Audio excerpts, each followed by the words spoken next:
Sonic the Hedgehog is back to his 2D side-scrolling roots in Sonic Superstars, with a new adventure starring classic Sonic and friends, only now rendered with 3D models rather than 2D sprites. Between a series of playable characters, 12 brand new zones to explore in an original world, a variety of special abilities, and full co-op gameplay, does this adventure truly mark a return to the classic 2D Sonic games? Let's answer that and more in GameXplain's review of Sonic Superstars. Right out the gate, Sonic Superstars nails that classic feel and wonderful sense of speed that we all look for in Sonic games. The levels are designed to keep you sprinting along at a quick pace, with collapsing roads to push you along, loops that catapult you into the air, and so much more. Expanding on ideas and mechanics introduced in the classics helps them feel right at home here in Superstars, and combining these with brand new ideas are part of what makes the game feel like a proper sequel to the classic Sonic games. Which also means you definitely won't want to try walking up a steep slope. The zones are also a big part of what makes Sonic Superstars special. This is the first classic-styled Sonic game in a long time to have 12 entirely brand new zones, rather than relying on largely remixed ones. And it's super refreshing to have a fresh slate of new experiences, even if some of them clearly channel the energy of the past eras, like Pinball Carnival to Casino Night, or Sand Sanctuary to Sandopolis. But then others stand out as something entirely new and exciting, especially with their own unique gimmicks, like the Golden Capital's gravity mechanics, or Lagoon City being flooded with water. The gimmicks in each zone add a lot to keep each one feeling continually more interesting than the last, which helps keep the game engaging, even when the gimmick is meant to slow you down and tread cautiously. Whether you're bouncing on springs, beating up badniks, or running through loop-de-loops, these levels are a blast to speed through with Sonic and friends, especially when the difficulty picks up in the later half of the game. As a whole, these zones feel perfectly at home with the classic Sonic gameplay, and not once did I miss the reliance on classic themes.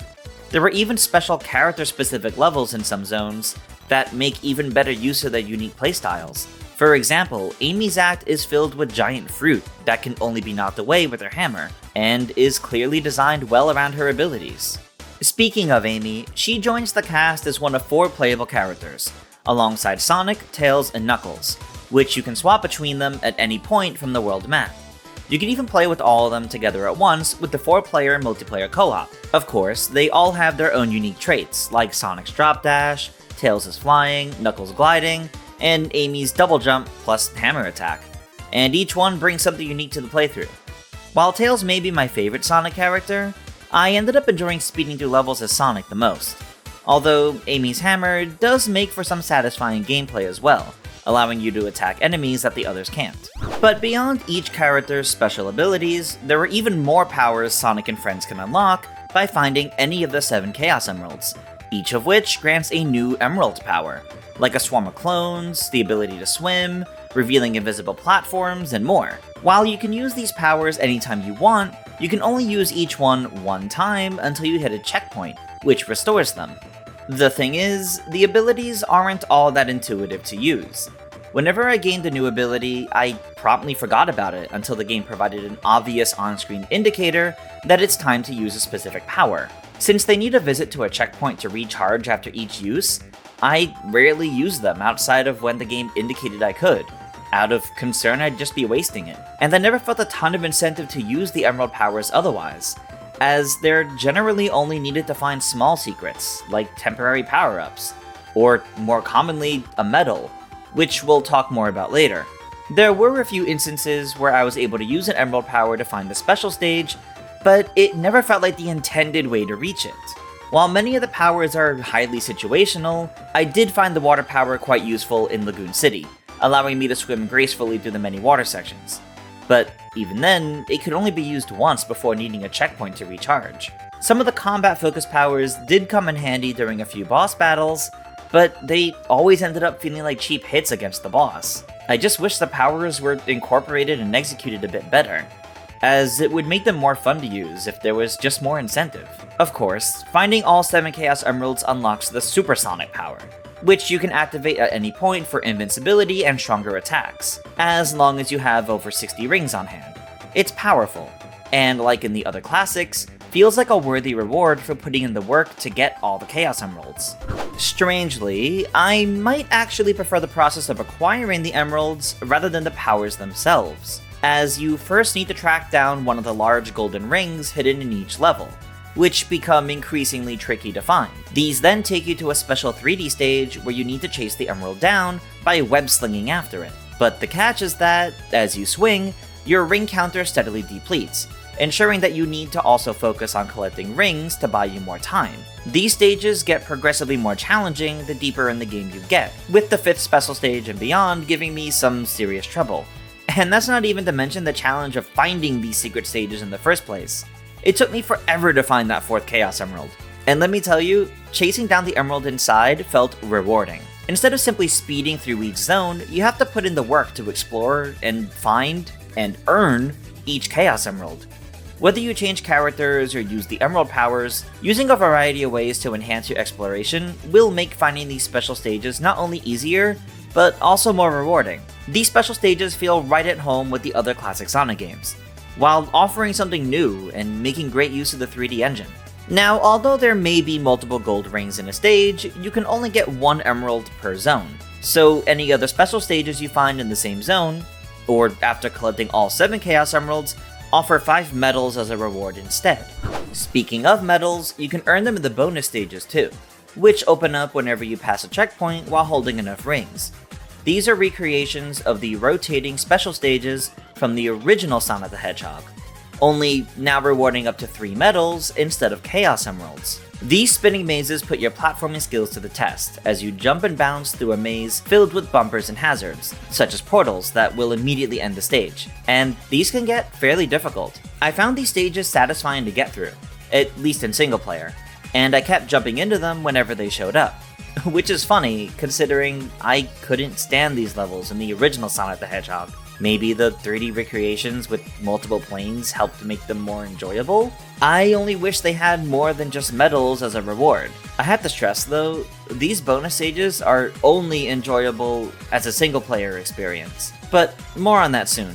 Now, these medals are a special type of currency that you'll find throughout the world in Sonic Superstars, and they aren't as rare as they may seem. You'll get them for collecting 100 rings, hidden as secret in different levels, as rewards in special stages and bonus stages, and more. You can then use these medals in the shop to buy accessories for your custom player character for the battle mode, but more on that later. Unfortunately, that's all it's used for, which means that most of the rewards for exploring, uncovering secrets, and more throughout the gameplay of Sonic Superstars is simply used to unlock cosmetics in an optional online mode. Unfortunately, the bonus stages aren't the only part of Sonic Superstars best enjoyed in single player, as the 4-player local co-op can only be described as chaotic. In my experience, the camera randomly chooses one player to focus on, with no indication of when it would change. Sometimes it kept focus on player 1, while other times it randomly swapped to another player. This is frustrating when anytime a player goes off screen, they get despawned, and are prompted to respawn in with the press of a button next to whoever the camera is currently focusing on. With the camera constantly shifting the focus player, it can feel annoying to progress, since sometimes just trying to move on ahead will trigger the despawn. This is especially prominent during boosts and more automated speed sections if the group didn't just run through at the same time. And with a game like Sonic that focuses on speed, problems like this stand out far more than in other slower platformers that feature multiplayer co-op. And the bonus stages only exemplify this multiplayer issue. With even more players bouncing around these spinning stages, it gets difficult to keep track of anything happening on screen, and actually got pretty nauseating very quickly. Which is why I really only enjoyed these in single player. Now, there are aspects of the multiplayer that I do like. Each player has their own ring count, which is far better than the group sharing one set. And the special stages have a unique twist, where they force players to take turns swapping every couple of swings. It's a good system that requires the players to actually work together as a team to reach the goal. Despite these few aspects though, it doesn't make up for what ended up being a disappointing multiplayer experience, because of the game simply not feeling designed around it. Frankly, multiplayer co-op is not the ideal way to experience this game. unless you're looking to take the game slowly and explore every inch of a level at a slow pace. Beyond the story mode co-op, there's also the multiplayer battle mode, where players are pitted against each other in a series of short minigames. These are broken up into different types, including collecting the most points, killing the most opponents, surviving the longest, or racing to the end of a level. Up to 8 players can face off in battle mode. And unlike the local co-op, you can play this mode online. And part of what makes this mode special is that you don't play as Sonic and friends. Instead, you play as a robot character that you make yourself, using the parts that you've unlocked by cashing in medals to change how they look. You could battle as an exact replica of Metal Sonic, or make an amalgamation of parts for a pumpkin-headed monster like I did, perfect for the Halloween season. There are plenty of options, but they're all purely cosmetic and have zero effect on how the character plays, as these robots are otherwise generic characters in terms of playstyle, and don't have any of the special abilities of the playable characters. Now, if you play the battle mode online and the game can't find any opponents for you via the matchmaking, the game will populate the group with computer opponents instead, ensuring you'll never struggle to have a full room to play against. And that's exactly what my experience was like during the review period, as I wasn't able to match up with other actual players during our early access to the game. The battle mode is a fun extra addition, but it's not one I see myself frequently revisiting. It's enjoyable for a quick burst of 3 back-to-back minigames, and provided you place well in the end, a decent way to grind medals, but it's not the highlight of Sonic Superstars. And again, I'm not a fan of the single-player collectibles all feeding back into this mode. Buying cosmetics for the robots in this game is the only point behind the medals found throughout the game. So if you're not big on this side mode, then that's a pretty big portion of rewards that feel uninteresting to collect. Look, classic Sonic has always been adorable, especially in recent years, with Sonic Mania and Sonic Origins packing in all kinds of cute animations. And Sonic Superstars retains that charm, even with its new 3D-like presentation. The world has depth like never before, and the characters look splendid even in 3D. Classic Sonic has arguably never looked better, and the entire game is beautiful. One of my favorite little details is how Sonic's ears will wiggle at times, like when riding on a fast-moving object, or after looking upwards. It's just a cute little detail, but one that makes me smile and appreciate the expressive animations of these characters in 3D. The villain enemies are pretty expressive too, and I don't just mean Eggman reacting to his defeat after a boss battle. Fang has some silly interactions with the brand new character Trip, as the duo of enemies appear at the end of some levels. One of my favorites though has to be this little scene of Amy giving an apple to Trip at the end of a level. They may be enemies, but Amy is as kind-hearted as ever. The visual style of the zones also look great, especially with how they change between acts. Take the first zone, Bridge Island for example. I love how the first act is set during the daytime, while Act 2 transitions to a warm sunset.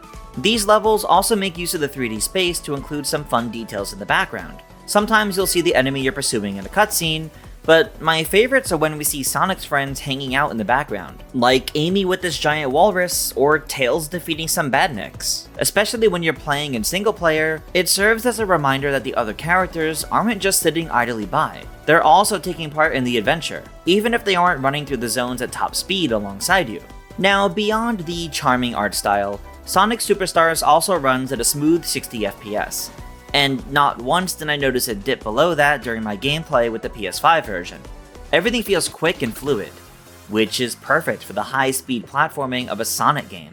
Finally, the Sonic series has always been known for having some great music, and I'm happy to say that Sonic Superstars is no exception. While the menu theme is a bit too short of a loop for my liking, I can't get enough of the Bridge Island and Speed Jungle themes. Seriously, there are some good new songs in Sonic Superstars, and I can't really name a bad one. In fact, some of these songs may even live up to the classics that we all know and love. I truly hope these zones become fan-favorite classics, if not only for their tunes. So, with all of that in mind, that brings us back to our original question. Does this adventure truly make a return to the classic 2D Sonic games? Ultimately, it does. Sonic Superstars is a brand new classic 2D Sonic adventure through and through, with exciting zones to speed through, challenging bosses to take down, and different characters to experience the adventure with. It's just unfortunate that its new defining features, like the Emerald powers and co-op, fall a bit flat, especially because co-op was one of my most anticipated features. And yet, all of these new features are technically entirely optional, and everything else about this game enables Sonic Superstars to stand alongside the other beloved classic Sonic games. Which is why I, overall, liked Sonic Superstars a lot. I had a great time running through these new levels as Sonic and friends, and I look forward to seeing how this game stands alongside classic Sonic's other 2D adventures over time. I wish the game felt better designed with the co-op multiplayer in mind, and that the Emerald powers had more prominent uses in the level design, but at its core, classic Sonic is back, and it feels great. It just would have been nice for the extra bells and whistles to have worked a bit better.